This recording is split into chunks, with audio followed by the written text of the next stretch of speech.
Spotify is to cut 200 jobs because the Meghan Markle podcast flopped. Ben, is this a case of go woke, go broke? Yeah, I think so. I'm wondering if the 200 people they're firing are the people they hired to listen to the podcast to bump it up to number one. You know, maybe those are layoffs. But it is a sad thing when you listen to somebody like Meghan Markle going on about global poverty, going on with about engaging with people. I mean, she has basically just earned an absolute fortune. Now, look, whatever you think of the podcast, they clearly overpaid her, so it's caused financial problems, and 200 ordinary people get the can as a result. Andre, are you suggesting that she's a massive hypocrite? She's chaos in her way? No way. No, never.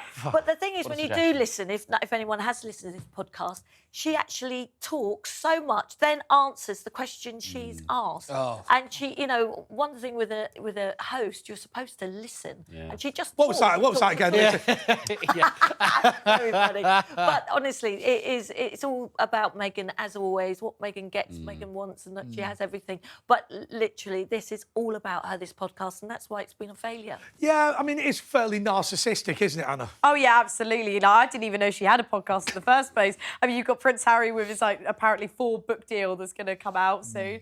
And now you've got a podcast. It's like, can they just go away? No one cares anymore. I think they're just the only reason they're so relevant is because they keep putting themselves out there, creating a story every single week. When they said that her podcast was defeated by whale noises, I was never clear whether that was an actual whale or the Prince of Wales,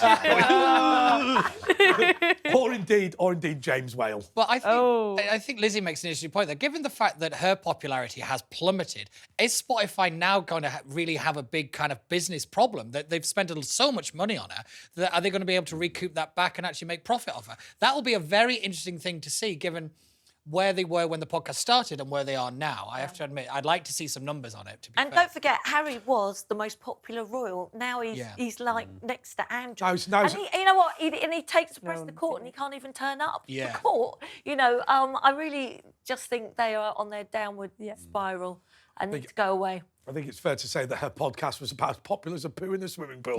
But anyway, was it the reason that Spotify cut 200 jobs? I don't think it's true. I doubt that. No. Let's go false. False. It is true!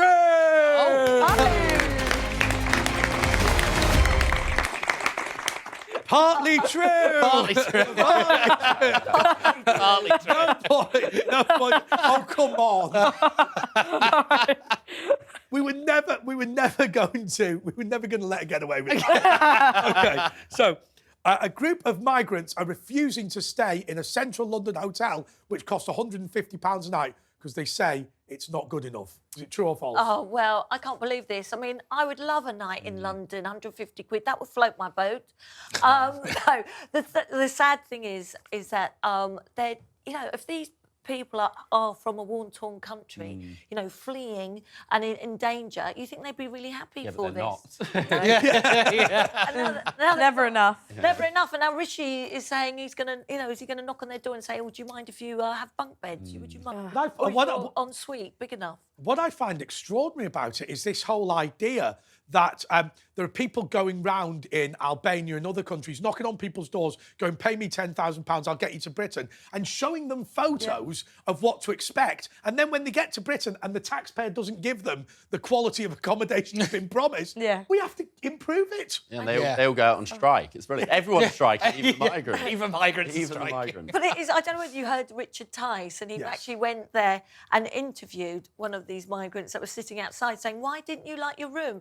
And he's like, not the bathroom wasn't quite big enough, but the food was good. Yeah. You know, the food was good.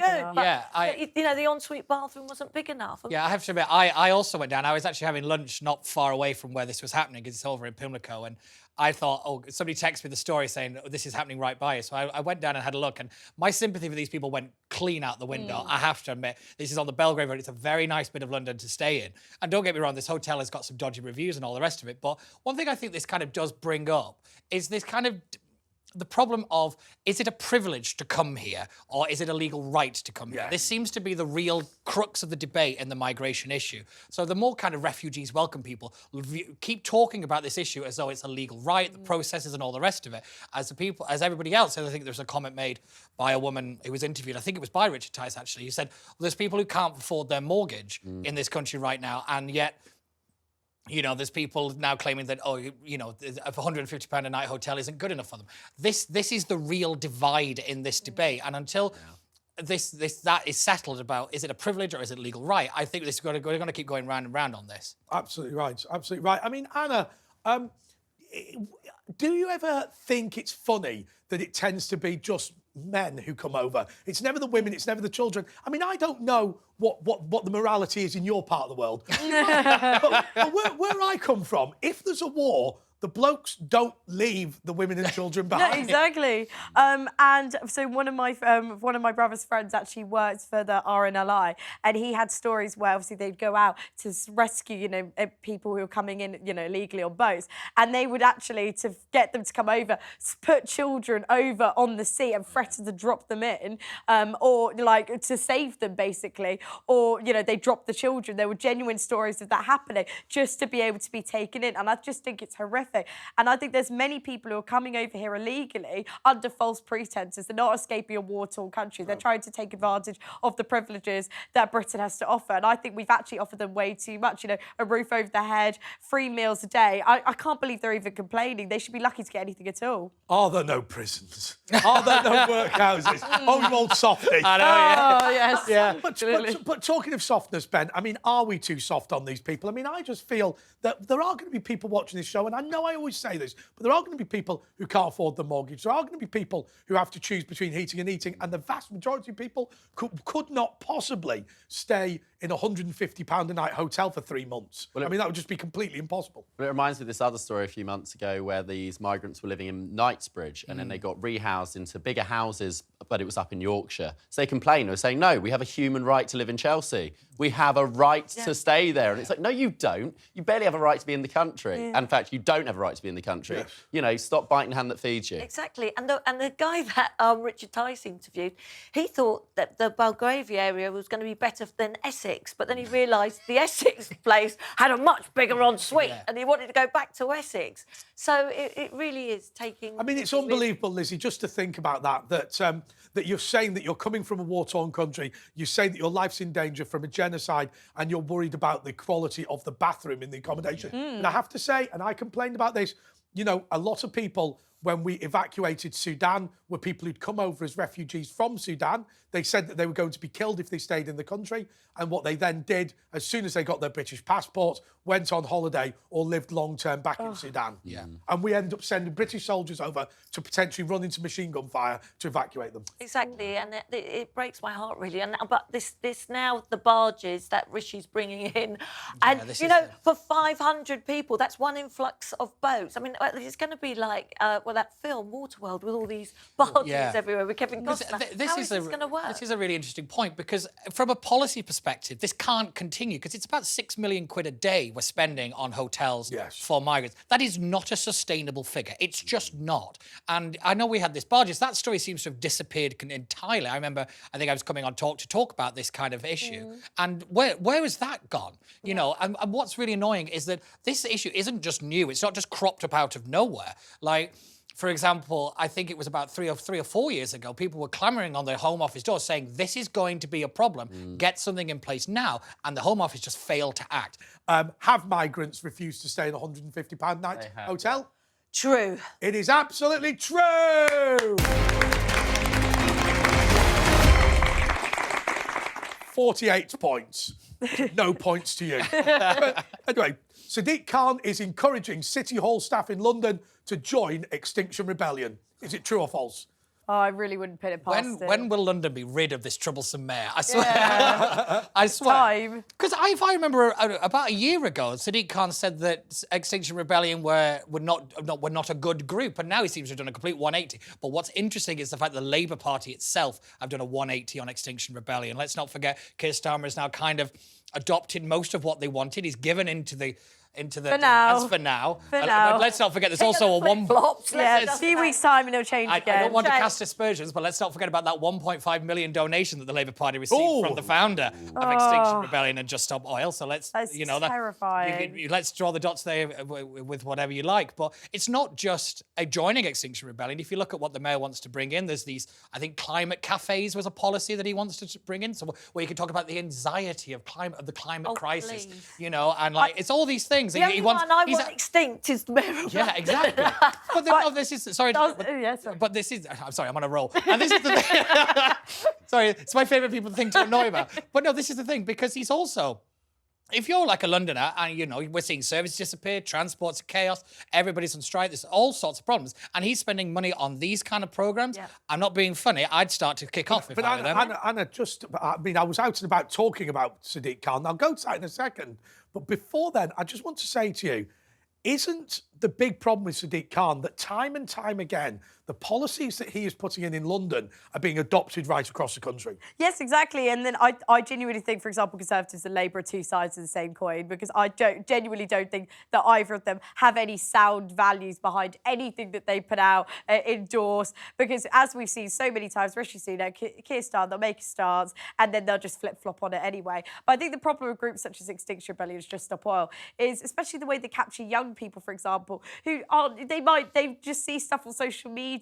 You've got the infographics saying this is the problem with the climate crisis. You need to be scared. Yes. The world's going to end. They'll capture these young people to join extremist groups like this, and then they'll end up getting arrested for the cause, thinking they're doing something good for the world, when actually they'll end up with a permanent criminal record, and they've achieved absolutely nothing but just caused so many people to hate them. Absolutely right. Well done, Anna.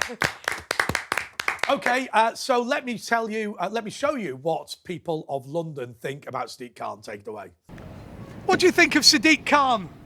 Sadiq Khan. To me, wobbly. Hello, what do you think of Sadiq Khan? He's a good person. Why? I'll come with you. I'll come with you. I'm 4 minutes late.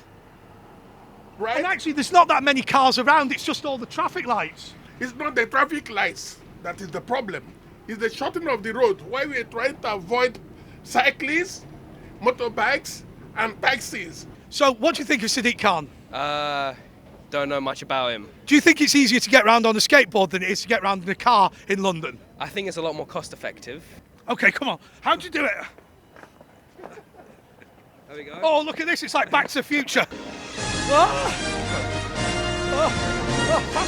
Faster! Do you think that Sadiq Khan is a good mayor of London? No idea.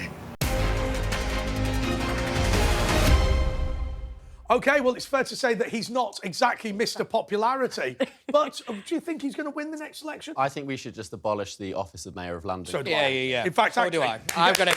Yeah. In fact, Ben, let me just unpick that for a second, because when I watched what happened with the coronavirus lockdown, I called it the auction of piety, where, you know, if Mark Drakeford did something in Wales, like shut down the schools, then Andy Burnham would campaign to shut down the schools and the supermarkets in Manchester. And then when Andy Burnham wanted to shut down the schools and the supermarkets, Nicola Sturgeon wanted to shut the schools, the supermarkets and the churches. And of course, what they all did was wreck the economies of their areas and then expected Westminster to pay. I think that the mayors and devolution and national parliaments represent an existential threat to the United Kingdom. It's a race to the bottom. They're all out trying to outcompete each other to see how strict and tough they can be, because it's showing, actually, I do have power. I'm not just a regional leader. Yes. I can use the extent of my power, and it's not what you want. But the Mayor of London was only invented about 20 years ago by Blair. I think it's a failed experiment. I don't think, you know, it's really worked out, certainly not under Sadiq Khan. And why is the capital city under the control of someone who's only elected? It represents the whole country, the capital city. It shouldn't just be people in London. Well, actually, And he's hurting the economy. He's hurting us. Massively.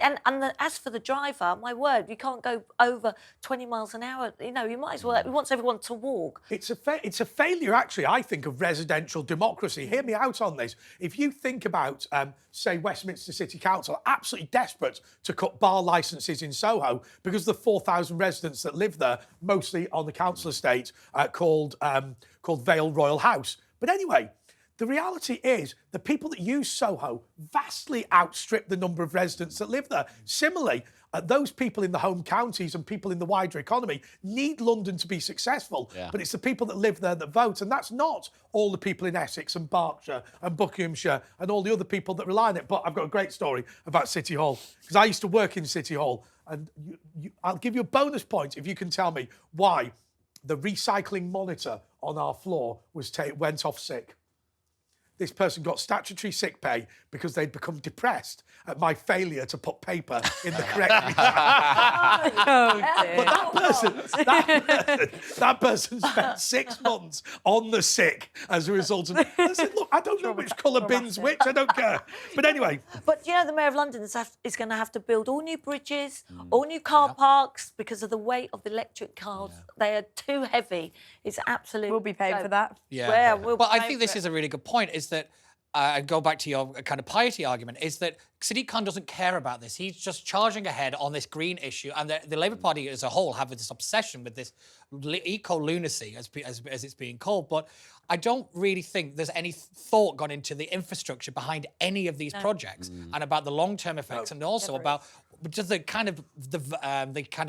way in which you could possibly make any money out of them. Because let's not forget, things like ULEZ are a money-making scheme. It's to cover the budget. Okay, but has Sadiq Khan... Oh, please be false. Has Sadiq Khan asked people in City Hall to join Extinction Rebellion? Is it true or false? It's true. It's absolutely true!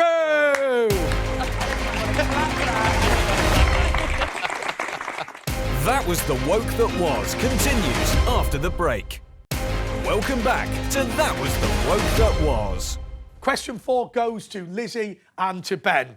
The National Education Union has passed a motion to appoint a drag queen as head teacher of every single school in Britain. Is it true or false? Gives a new meaning to, hey, teacher, leave those kids alone. Oh, bravo.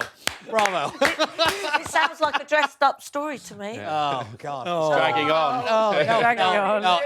Enough. Enough Bob Monkhouse jokes. This is really worrying me because I think it's true. I've got to be honest with you, Lizzie. You know, your parents, obviously your sons are a little bit older now, so they're not at school. But you know, I when I talk to you about your fears about the education system, I think they're real, and I think this indoctrination has become a significant problem in schools. Yeah, it has without a doubt. And I've talked about my eldest boy who went to drama college. Came out, you know, it was totally different views. I mean, it was like he'd been brainwashed, to be honest, in my eyes, and thought very differently to me and the rest of the family. You know, and loves Jeremy Corbyn now. So there is a worry, and parents aren't being told either. A friend of mine was at the school where there was a drag queen there reading one of the stories. She had no idea that this was going to happen. The parents weren't informed. Teachers have too much. Anna, can I just jump in here, because I know that you've got very, very trenchant views. I mean, I've often thought you're probably not somebody who would have described yourself as a feminist before this whole thing came about. But, hey, I've got to be honest with you. I wouldn't have described myself as a feminist, but when I see the attack on women's rights that's coming by this trans agenda, I just wonder whether I don't associate more with Germaine Greer than I thought I ever would. But you're now... I've just heard you talk before about the fact that you believe that women's rights are being eroded by all this stuff. Absolutely. No, they're being trumped over trans rights. And I think it's the trans activists who are, for example, when Kelly J. Keane, she does a Let Women Speak event in London, where she gives women a platform to actually speak about their experiences, their stories, and just standing up against gender ideology. There'll now consistently be trans activists trying to literally scream over the women who are just courageously trying to share their stories with absolute nonsense, just screaming. It never works, though. But what they're there to do is just they want to transcribe their rights across society. They do not care about women. All they care about is themselves. And I think the most dangerous part of this is that there's young children who go to these as well. And the problem is it's being introduced in schools where teachers are taking over the roles of parents and they're bringing this gender ideology into schools. Children can now literally change their gender, change their name without the parent having any idea of what the children's, identify as. They can hide that from the parents, and the parents have no way of intervening, because for them, it's like just to promote this ideology everywhere is the most important thing over women's rights. But Anna, why does society, well, maybe it's not society, but why does the body politic love this issue so much? I mean, to me, it's really, really simple. Now, you and I have a disagreement. Yes. I say that if you have some form of corrective surgery, then in general, you should be considered a woman. I don't have a major problem with that. You don't agree. But to be fair, I think what we all agree is that the idea of simply donning a frock and saying, I am a woman, you know, that's got to be open to abuse. I'm not saying that trans people are not taxpayers. I'm not saying that they're all criminals. I'm not saying that they're all bad people. I would hate people to think that. But at the same time, time, the number of men that have attempted to get into women's prisons, why are they always the sex offenders? Well, exactly. And then the thing is, the more allowances you make for these rights, the more people you try to, so for the more men you try to include in the definition of a woman, the more that these, rights can be stripped away and taken advantage of. You can have men literally wear a dress and say, I identify as a woman, so therefore I can go to women's toilets, I can play in women's sports. And then women who, for example, women who've worked for so many years to actually compete at the top level in athletics, for example, can literally be taken over by a man who is physically stronger than them, and they'd never be able to compete against. But I asked Peter Tatchell a question, and he didn't give me, as far as I'm concerned, a satisfactory answer. No. I said that, it can be difficult, bluntly, as a white middle-aged man in this industry, because people want more diversity. I said, what stops me? What stops me saying I'm a Rastafarian woman?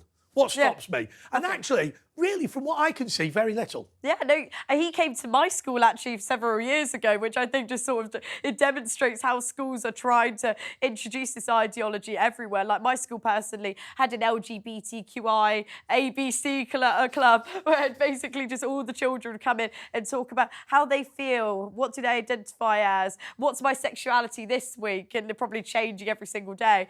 And I think that for children, they get a lot of this ideology from social media, for example, platforms such as TikTok, where this is constantly poured down their throats. And I think especially for young children who now have access to, TikTok, where it's literally perpetuated across your Explore page, it's going to corrupt your mind. But actually, Anna, I just want you to explain this to everybody, because I think a lot of people don't understand this. So if I am a young teenager now, and I open up TikTok on my phone, and I get sent one video about trans, and I watch it to the end, what happens next? So once you watch that to the end, then that will start to go on your Explore page, because TikTok will indicate you having an interest in that issue. And that also includes the search function as well. So, for example, a young child could look up LGBT, trans, and we're also including mental health, so you could include suicide, depression, anxiety, anorexia. You can look up any of these harmful terms on the search function of TikTok, and within about a couple of minutes,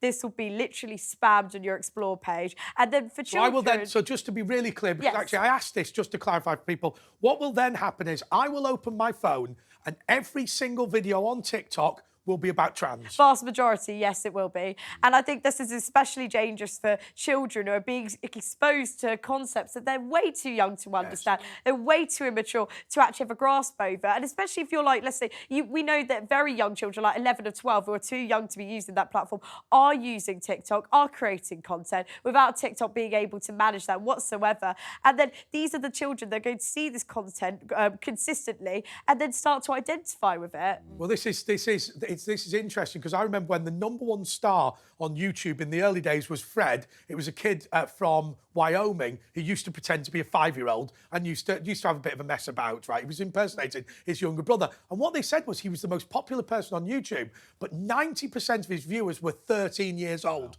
Of course, they weren't 13 years old. That was the minimum age that you could put in. Now, this guy was a comedy act, but of course, what it showed was the vast number of kids under the age of 13 that are consuming this material. But anyway, the National Education Union, do we really think they've passed a motion to force every school to have a trans head? I'm hoping not. I think it's true. Oh, no, it can't be true. Come off it. Not every single school. No. It will happen. I'm hoping it's the story that's made up, not the head teachers. Go on, I'll leave. I'm going with true. Okay. It is false! Oh, my God. Never been happy to be wrong. Happy to clap. 89 points each, and it's now worth talking about the bumper prize. Now, we've given away holidays. I mean, that Islamabad trip. Nobody went on it. It was a real corker. Also, we've given away animals. We've given away a house in Detroit. But this is the big one this week. It's a night out with TikTok star Missy. You can do that to me. You're not doing it to a guest. You stare at another guest again, and I'm going to personally remove you. I'm not taking the mick. I'm not taking the mick. You glared at her in a threatening fashion. You do that, I'll drag you out by the hair, and you can be as hard as you pretend you are. You can be as hard as you pretend you are. You apologise to her right now, or you're leaving. You know I respect you, but I'm done here. Good riddance to bad rubbish. Threatening guests does not happen on my show under any circumstances. Reem, I'm very sorry, but the way he glared at you is not acceptable. We never should have had him on the show. I didn't even want him here. I think the guy's a complete and total fool. And the fact that I attempted to have a sensible interview with an idiot like that is absolutely disgusting. Get him out of here. Security, get the security from downstairs and get rid of him. Get rid of him, for Christ's sake. Do you know what? Get rid of him.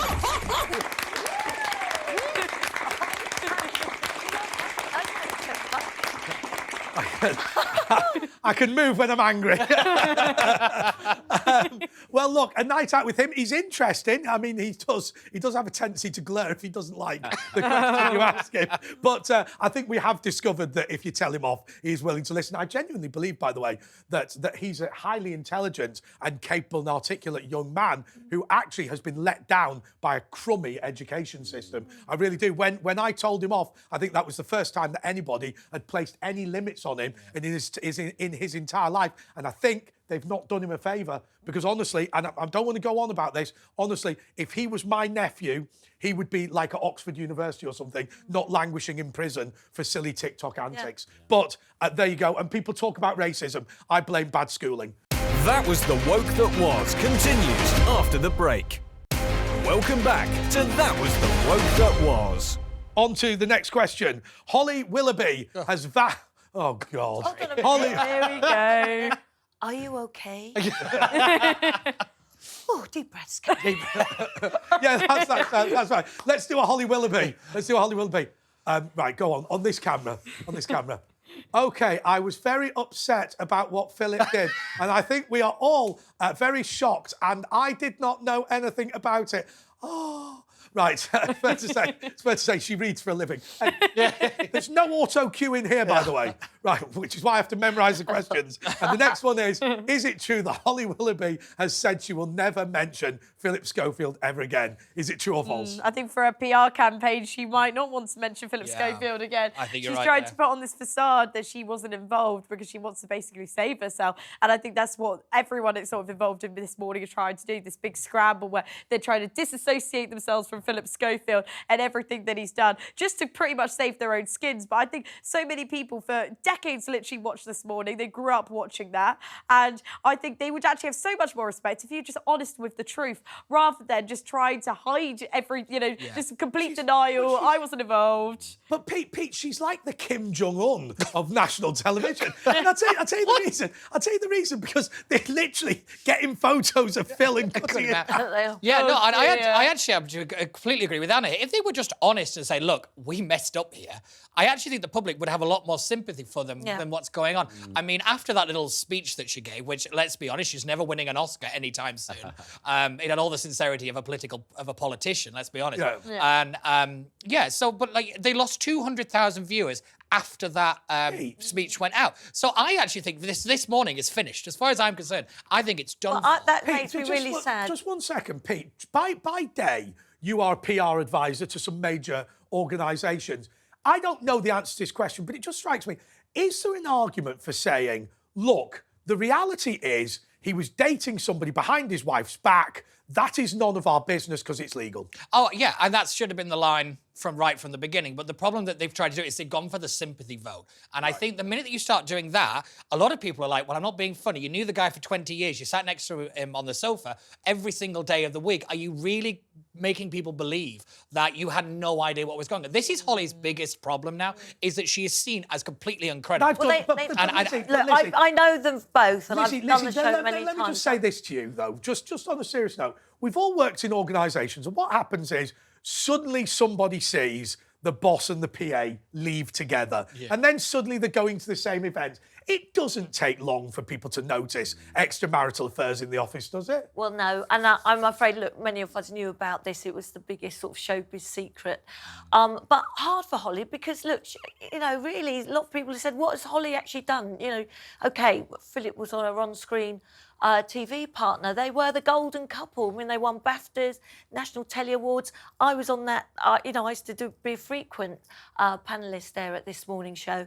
And, I never found it toxic at all. Is it true what Eamon Holmes has said, that in reality she doesn't have any talent and whatever he's done wrong, she lived off him?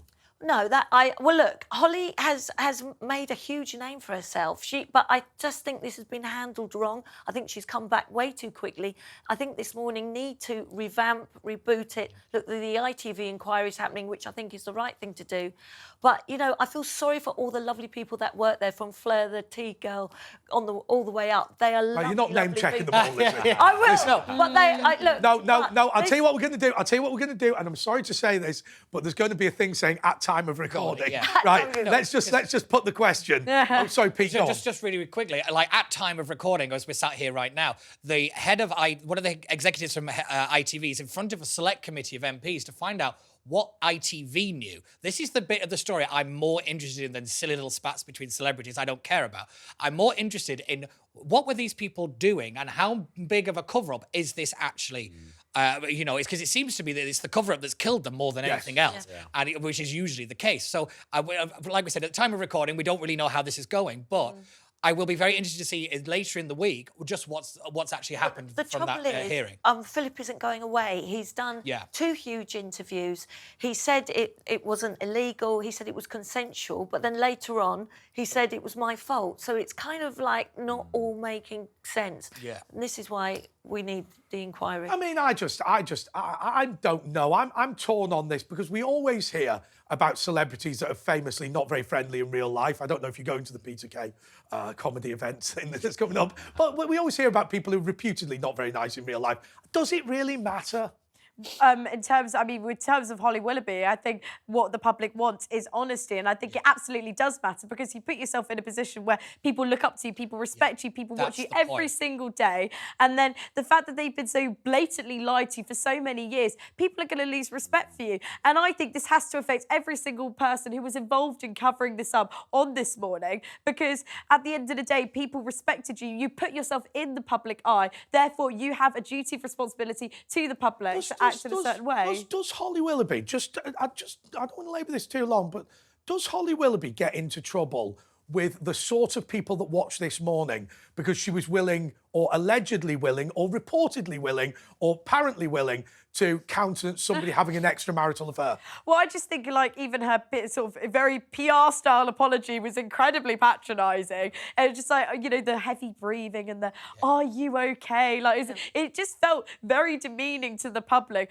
because I think everyone can see the truth. Everyone knows that it was all a big lie. And if you're trying to do it from the heart, don't read it from an audience. Exactly. Just say it off the script. Let me tell you from the bottom of my heart how sad I... Anyway, is it true or false that she will never talk about Phil again? Okay, fine. Let's go it's true. It's absolutely true!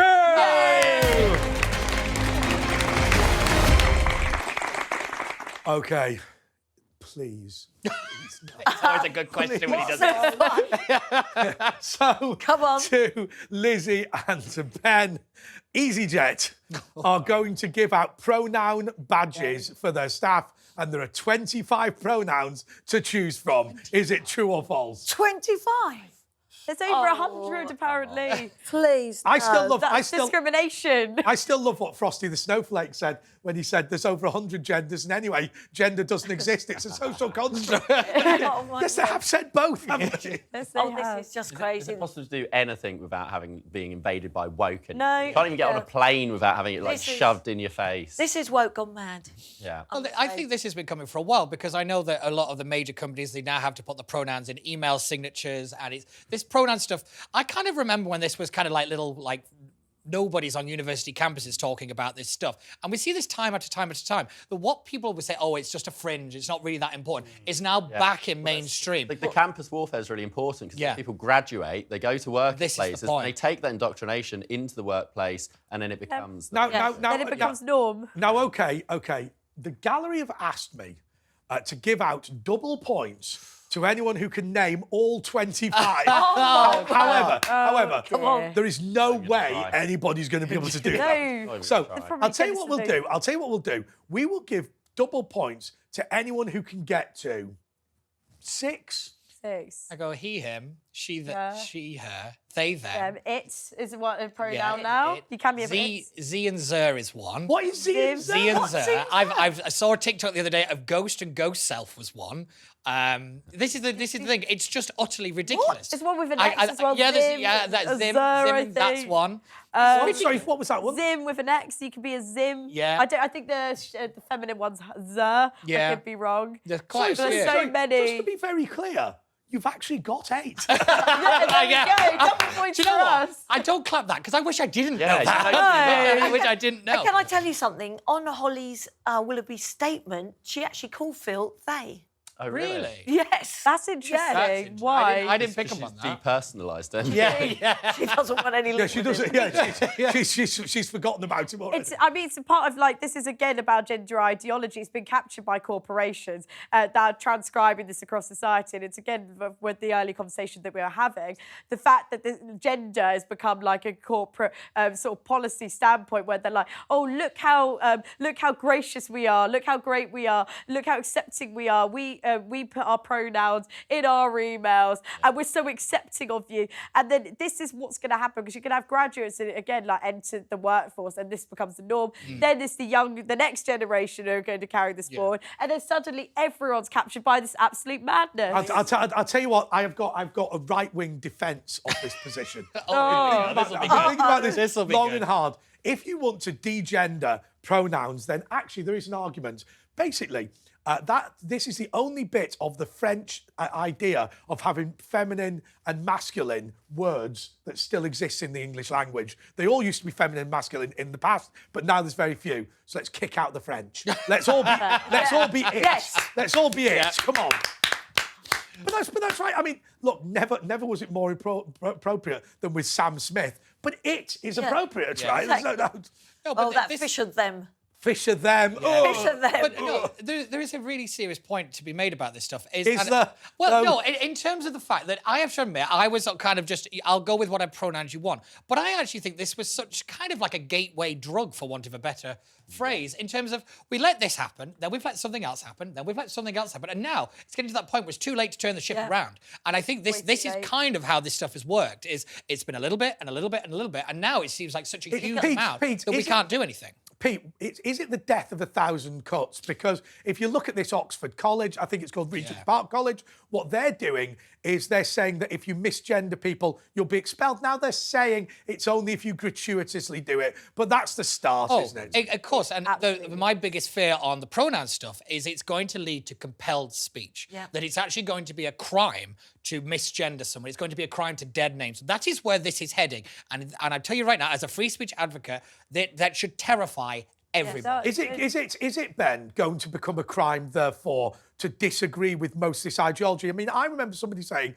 that tyranny is when everybody lies to each other. If a police officer knocks on your door and tells you that somebody with a penis and testicles is a woman, then you know that they're wrong, they know they're wrong, but what we're all going to do is lie to each other in order to, I don't know, upkeep some sort of tyranny. Well, it's the only way you can really enforce it is if you actually make it legal, because otherwise people will just ignore it and not go along with it. It's only a really small minority of people who believe this stuff and are ideologically attached to it. Do they believe it? Well, there are some people who genuinely do, and they go in, they go and work in HR, and then they force the entire company to do it. And most of the people just want a quiet life. They don't really want to push back, so they go along with it. But then you're They just don't really fooling care. each other and fooling Yeah, but that's it. yourselves. It's like the Soviet thing of we all know we're all lying. We all know they're lying. Everyone knows it's a lie, but no one's going to say it. Yeah. OK, so I think there's two elements to this question then, isn't there?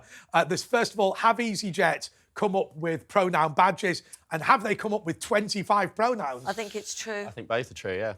It is absolutely true!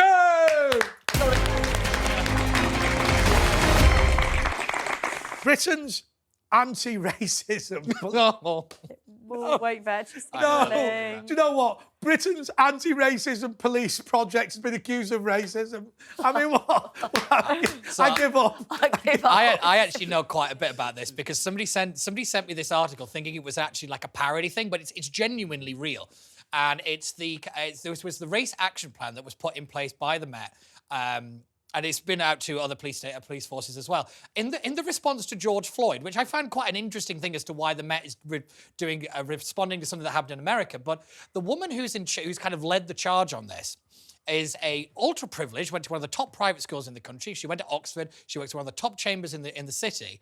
And it turns out when you read her bio, it says woke. The first word that she describes herself is woke.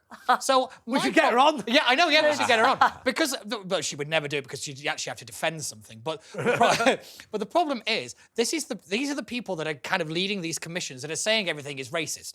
When in reality, I'm gonna hazard a guess that her criticism is they just didn't pander to what she wanted. Yeah. So I know there was it's bigger in response to the McPherson report, which was that devastating report into the Met, but we have to be real now about who was actually being the kind of guards. But it goes so far because, I mean, whatever you think, Lizzie, of Cressida Dick, I mean, the reality is she was accused... I don't know why I laugh every time you say that.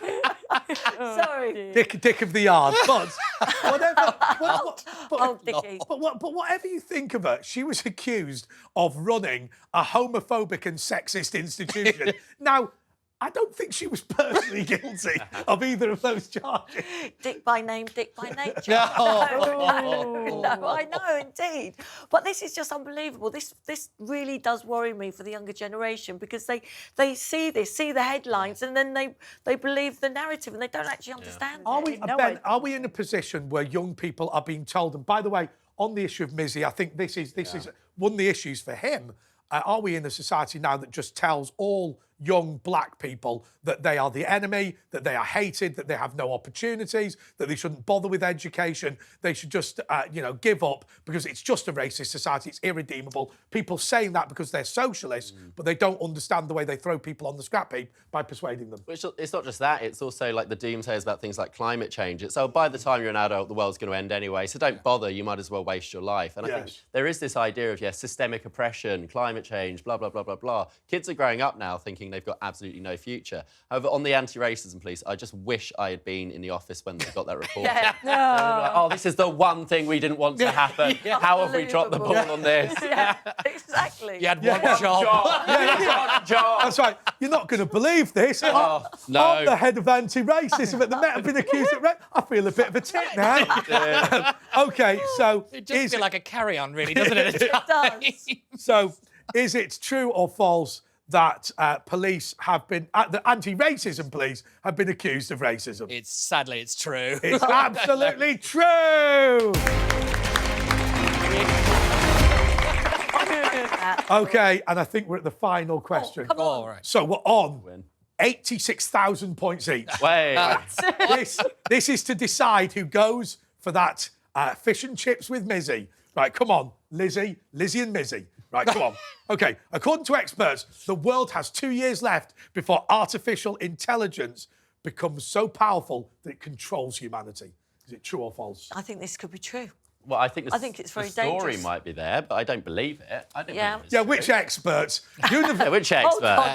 Yeah. But I know. It was the PM's Not advisor following on the the science. issue. I was going to say University of Sunderland. So this was actually said by the PM's advisor on the issue. It is slightly a little bit of a misquote. He did say without restrictions and all the rest of it. So it is quite a shocking headline. But I have to admit, there is something to this argument that... I don't know about you, but since about the 30th of November when that chat GPT came out, this stories about AI just seem to be everywhere. They're everywhere. It's all we ever seem to talk by about. AI. Yeah, that's true. I mean, I want a Willoughby statement. Well, I have to admit, by... Lacey Butcher, who was here last week, she made a very interesting point about this, saying that what we're doing right now is we are throwing gasoline on this fire. And that's really what I think this story is about, is that we're not really thinking about the consequences of what we're developing. And even what I find quite scary is that people who are supposed to be experts in this stuff, they don't seem to agree with each other. Yeah, so but they all think... I'm like, what are we supposed to do about it? But people believe they're having a conversation with a database. Yeah. You're not. Right, the reason it can answer you is because it's read lots of other people's answers before, and it will come up with new answers. I mean, I got on my phone, I'm not joking, I got advertised on my phone. Oh, I bet you on have. my phone. Hold on.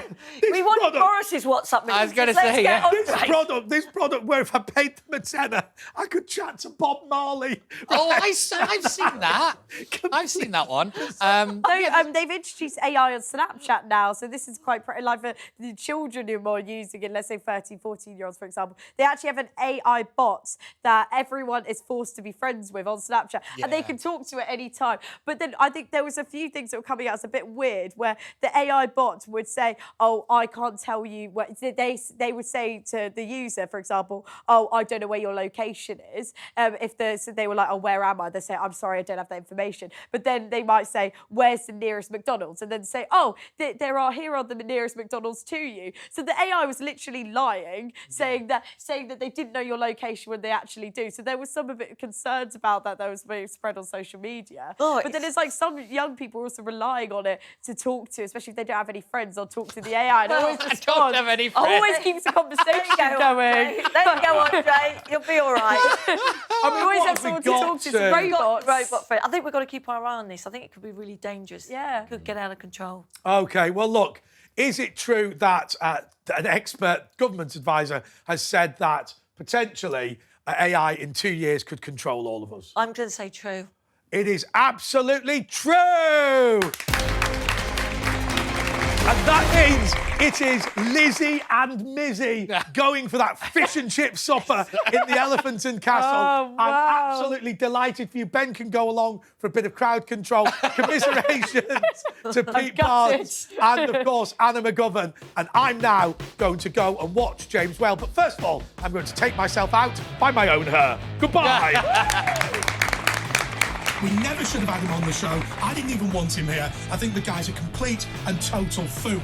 And the fact that I attempted to have a sensible interview with an idiot like that is absolutely disgusting. And security, get the security from downstairs and get rid of him. Get rid of him, for Christ's sake. Do you know what?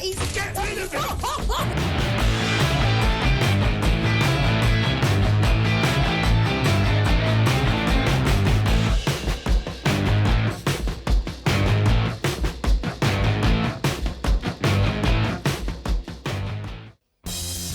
I'm Mike Graham and this is TalkTV. You know what we're going to do now, don't you? It's Plank of the Week time. We do it every Friday night. It goes out at 7 p.m. and you don't want to miss it. Do you know why?